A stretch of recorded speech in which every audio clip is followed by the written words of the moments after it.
An intoxicating summer of drugs, desire and darkness haunts the pages of this taut, addictive novel by Emily Ouweriken. Photo, David Konieczny. The Blamed opens on a sun-bleached foreign beach where Anna, a strained mother of two, is dealing with bloodshed in the form of a toddler mishap and a teen daughter who's become a stranger to her. This juxtaposition of home and abroad, the familiar, tinged with unease, is a constant in this third novel of best-selling author, Emily Ouweriken. The seemingly idyllic family holiday scene stained in blood is a clever foreshadowing of much that follows in Ouweriken's tense and well-plotted literary thriller. 3 scenarios play out over the next 300 pages and culminate in a denouement that, while anticipated to some extent, Ouweriken expertly breadcrumbs the impending violence and despair, still manages to deliver a cold, sharp shock to the system.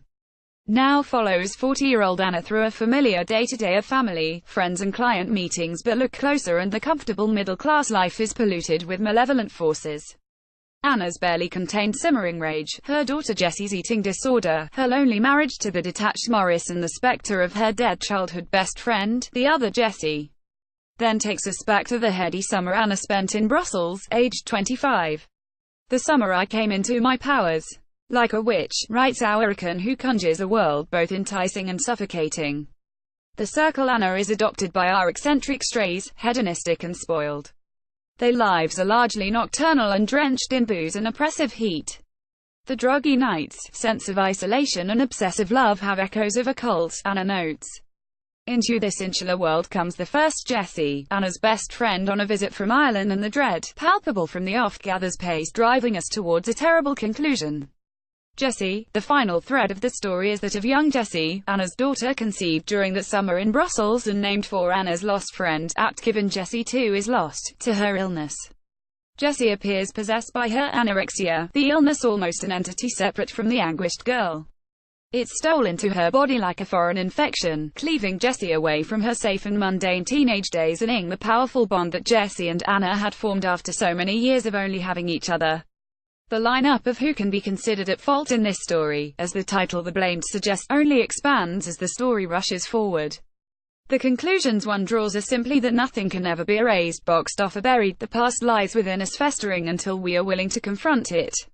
Addressing her daughter in the final pages, Anna says, "Birth was terrible and tearing, and I was glad, because I wanted to rip apart the 2 bits of my life so they would not touch, so that the place with you and it would be ours alone."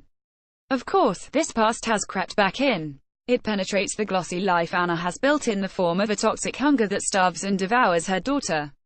It is the ghost of a deceased friend, or is she foe, an object of obsession for her young namesake, Jessie, who, as her illness progresses, drifts further into a delusional state. And perhaps the most potent and unavoidable manifestation of this inescapable past lies in the unquenchable rage inside Anna herself, a rage that will not be buried. Ouweriken gives fine portraits of every flawed and contemptible player in this dread-filled page-turner. In her characters, she offers us stark reflections of ourselves, our friendships, our frustrated desires, our destructive envy and our anger. The worlds she draws also reflect our own. Anna's hedonistic summer drags us back to our own carefree days, though a more accurate descriptor would probably be careless days. The Blamed throws light into those murkier corners of our past when our lives brushed up against some terrible calamity and only by the grace of fate or accident nothing worse happened. The chaotic confusion and anger of motherhood delivers a similar shudder of recognition, and the walled-off, unreachable Jessie will surely trigger every parent of a teenager. Through Anna's guilt-ridden recollections, Ouweriken captures the primal rage we unhappily uncover in ourselves during the draining days of early parenthood. Her daughter's face was there, too. Jessie is a tiny baby, a toddler, scared, uncomprehending in the face of Anna's anger. Jessie, crying or pleading, "I'm sorry, Anna, I'll stop. I didn't mean to."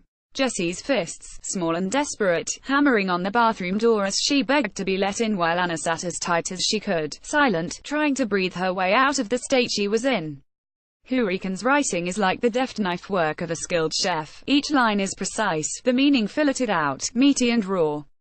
The very cunning of the disease astonished Anna. She writes of Jessie's anorexia. The way it could comfort those it afflicted with a sleek sheen of superiority, even while it destroyed them. In its fearless examination of the motivations and mores of young girls, The Blamed channels recent favorites like Emma Cline's The Girls and Louise O'Neill's Asking for It. It is part psychological thriller, part literary family drama, part sun-soaked nostalgic noir, and a must-read for this summer. Sunday Indo Living.